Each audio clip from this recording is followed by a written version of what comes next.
আসসালামু আলাইকুম রহমতুল্লাহি ওবরকাতুহু। সম্মানিত দর্শক, নির্বাচনের আগের ৩টি গুরুত্বপূর্ণ দিন, অর্থাৎ নির্বাচন যদি ১১ তারিখে হয়, তাহলে আমি ৯, ৮, ৭ এই ৩ দিনের সম্ভাব্য কিছু ঘটনা বলি এবং এই ৩ দিনের আগে পরের কিছু ঘটনা বলি, যা কিনা সম্ভাব্য হতে পারে আবার নাও হতে পারে। আর এগুলো হলে কী হবে কিংবা না হলে কী হবে, এই বিষয়গুলো নিয়ে আমি আমার নিজস্ব চিন্তা চেতনা থেকে যেটি ভালো মনে হয় সেটি আপনাদের নিকট উপস্থাপন করব। প্রথমত, নির্বাচন যদি ১১ তারিখে হয়, তাহলে আমি কেন ৯ তারিখকে টার্গেট করলাম? আবার আমি এই ভিডিওটি করছি ৫ তারিখে। ৫ তারিখের বাদ দিয়ে ৬ তারিখকে বাদ দিয়ে আমি ৭ তারিখের কেন ঘটনাপুঞ্জি আপনাদের সামনে তুলে ধরার চেষ্টা করছি। এর কারণ হলো যে আমি ভিডিও করছি ৫ তারিখে, ৬ তারিখে শুক্রবার, সরকারি বন্ধের দিন। আমাদের দেশে শুক্রবারে কেয়ামত হয় বা কেয়ামত হবে।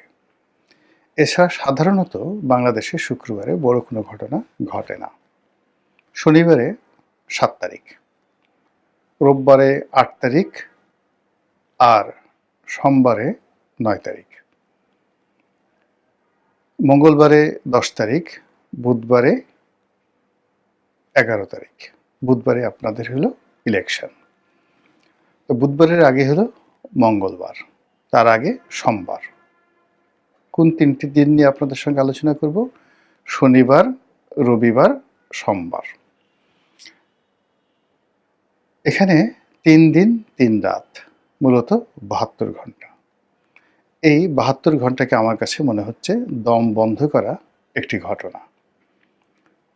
কী কী ঘটতে পারে, কেন ঘটতে পারে সে বিষয়গুলো বলবো। তার আগে প্রকৃতির কিছু লীলাখেলা বা ইতিহাসের কিছু লীলাখেলা আপনাদেরকে বলি। যখন দেখবেন যে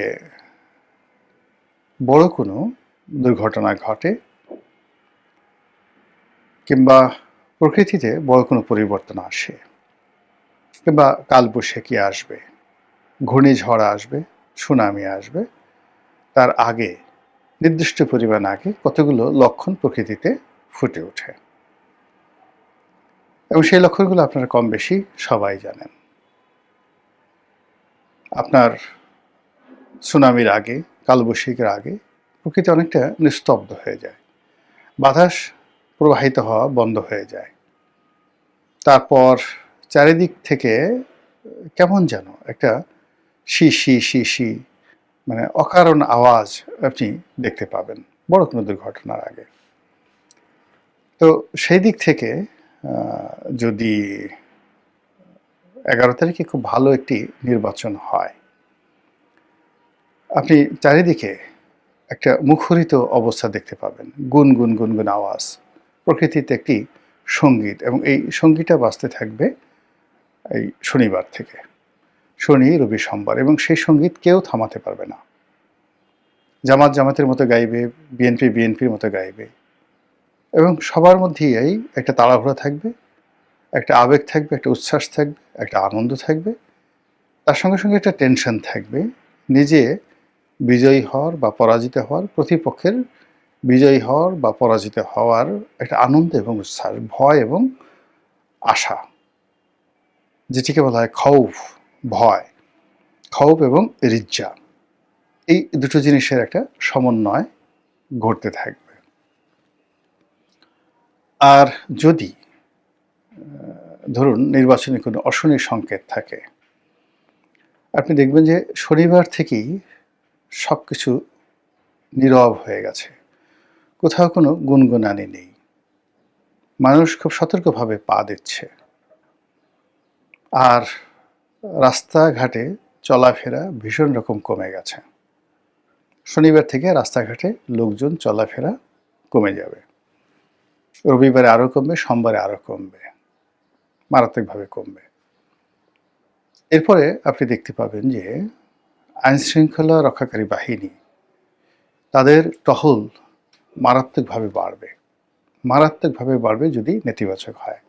আর যদি ইতিবাচক হয় তাহলে আপনি আইনশৃঙ্খলা রক্ষাকারী বাহিনী তাদের উপস্থিতি থাকবে কিন্তু আপনি টের পাবেন না। আপনার কাছে এটা দৃশ্যমান হবে না। এর কারণ হলো লোকের লোকারণ্য থাকবে। তো বহু সংখ্যক লোকের মধ্যে দৌড়াদৌড়ি, ছুটোছুটি, ঝাপাঝাপির মধ্যে, আনন্দের মধ্যে, গুঞ্জনের মধ্যে মিলিটারি গাড়ি কটা এলো, পুলিশি গাড়ি কটা গেল, আনসার কী করলো, ভিডিপি কী করলো, এগুলো নিয়ে আপনার চিন্তা করার কোনো সময় থাকবে না। ঘরে ঘরে ঘরে ঘরে প্রার্থীদের যারা লোকজন রয়েছে শেষ সময়টাতে তাদের অত্যাচারে আপনি অতিষ্ঠ হয়ে পড়বেন। প্রত্যেকটা লোক আপনার ঘরে ঘরে যাবে। কিন্তু এর যদি বিপরীত ঘটনা কোনো কিছু হয়, ঘরে কেউ যাচ্ছে না, আপনি নিশ্চিত ঝিম মেরে থাকতে পারেন যে খবরাখবর আপনার জন্য ভালো হবে না। অন্য একটা বিষয় রয়েছে, সেই বিষয়টা হলো এই পৃথিবীতে মানুষের মুখ দিয়ে যা বের হয় প্রকৃতি তাই ঘটিয়ে দেয়। কখনো এমন কোনো ঘটনা ঘটেনি যে ঘটনা ঘটার পর সকল মানুষ আশ্চর্য হয়ে গেছে। যেমন ধরুন শেখ হাসিনার পতন হলো, বহু মানুষ বলেছে যে এর পতন হবে এবং তাকে পালিয়ে যেতে হবে।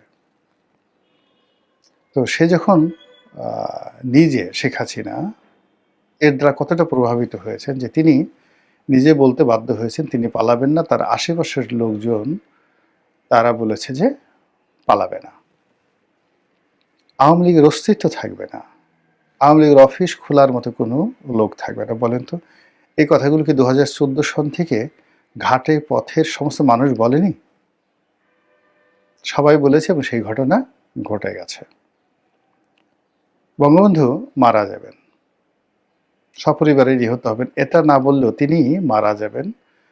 তার মানে পরিষদ বর্গ, তার নিজের আত্মীয় স্বজন, বিশেষ করে তার ভাই, অন্যান্য যারা আছেন নিকট আত্মীয়, আমি নাম বললাম না, এদের অত্যাচারে, জুলুমে মানুষ অতিষ্ঠ ছিল, ভীষণ রকম অতিষ্ঠ ছিল। ফলে কি হলো, যে যার অবস্থান থেকে বলতেন যে সর্বনাশ ঘটবে, নির্বংশ হবে, অপঘাতে মারা যাবে। এই সমস্ত কথাবার্তা কিন্তু ৭৩ সন থেকেই বলা শুরু হয়েছিল। প্রকৃতিতে সেই ঘটনা ঘটে গেছে। জিয়া রহমানের ক্ষেত্রে প্রযোজ্য। জিয়া রহমানের ক্ষেত্রে একটার পর একটা মিলিটারি কু হলো, আর অন্য যে ঘটনাগুলো হলো, সবাই আফসোস করতো না জানি কখন মরে যায়। সেই ঘটনাই ঘটল। এরপরে অন্যান্য যারা আছে, প্রেসিডেন্টের সাথ, জিয়াউর রহমান সাহেব, তাদের কথা বাদ দেন, বেগম জিয়ার কথাই চিন্তা করেন। এখন বেগম জিয়ার যে রাজকীয় জীবন, সেই রাজকীয় জীবনের সঙ্গে তার যদি মৃত্যু, অনেক মানুষ জানাজায় হাজির হয়েছেন,